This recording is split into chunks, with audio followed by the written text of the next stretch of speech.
Un nākamais dalībnieks Aleksandrs Barauds.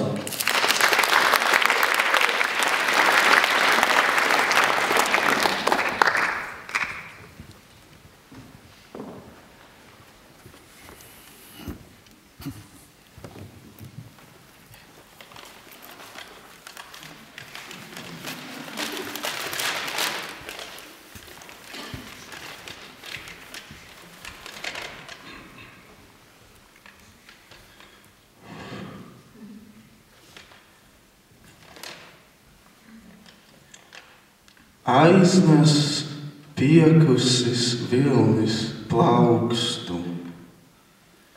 jūra ir rāma. Un ūdens ir kā āda, kā nedaudz nosalusi āda, kas dzīst pēc tam, kad tai pāri cieši slīdējuši pirksti vai iegrimuši zobi. Un ūdens tas it kā aizelsies, tverot pēc elpas, pacelājas, izlīdzinās, pacelājas, izlīdzinās. Tad sakrīt lejā pie krastiem viļņu putās, kā tāda nospārdīta saga ar jūras zaļu rakstu. Un jūra ir rāma. Tā vien šķiet šis ir bijis tā no paša sākta gala.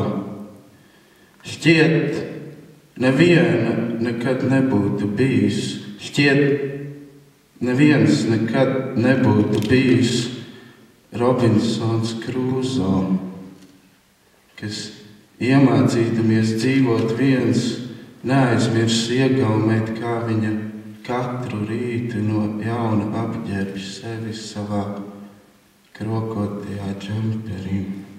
Šķiet, neviens nekad nebūtu dzēris no viņas un pazaudējis prātu, kā Toms Henks pazaudēja Vilsonu.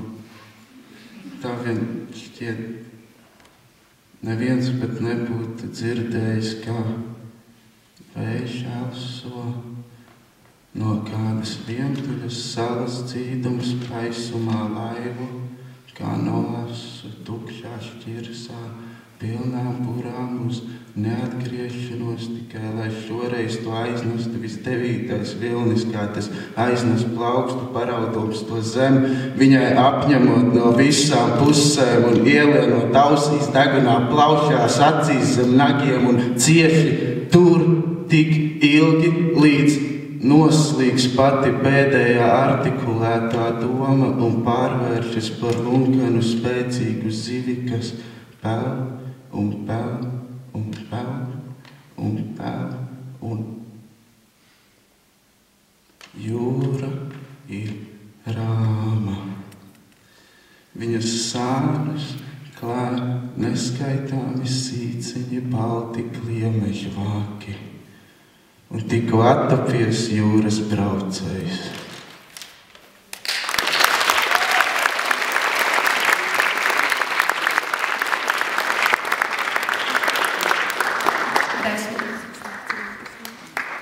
Seši.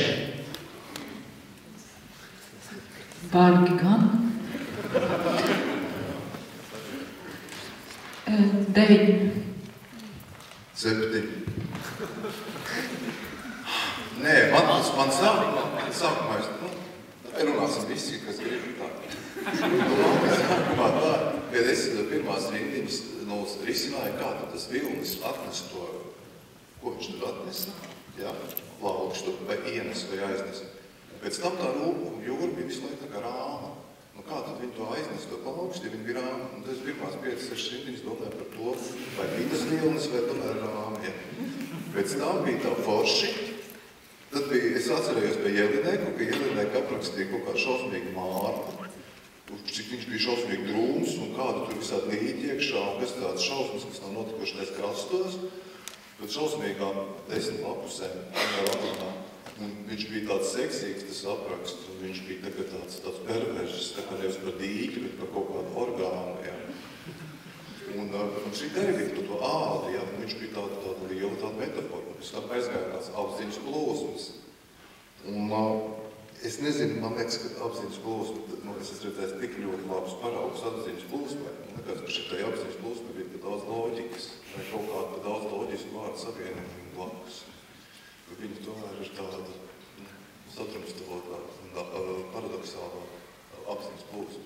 Tā kā raksta, piemēram, sviestniecībā punkts. Un tas man ir paraugs apziņas plūsmai.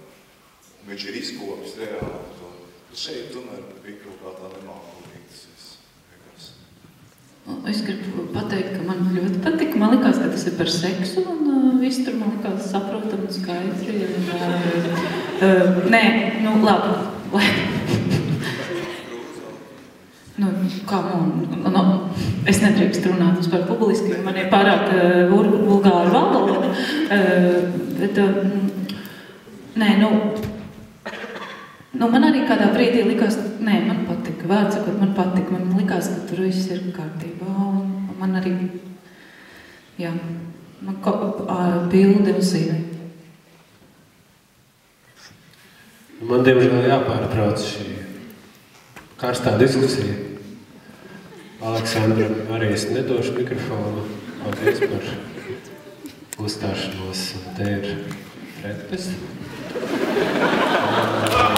10.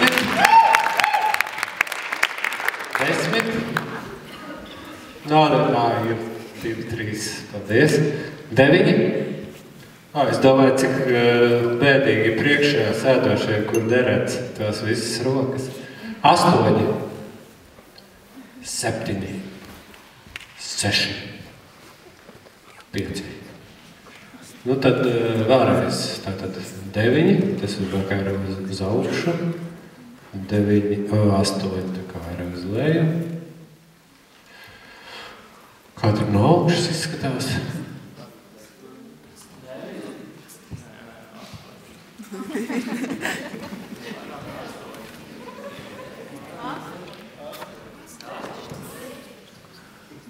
Astoņi.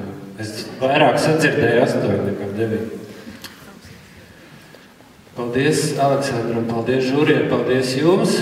Aplausi.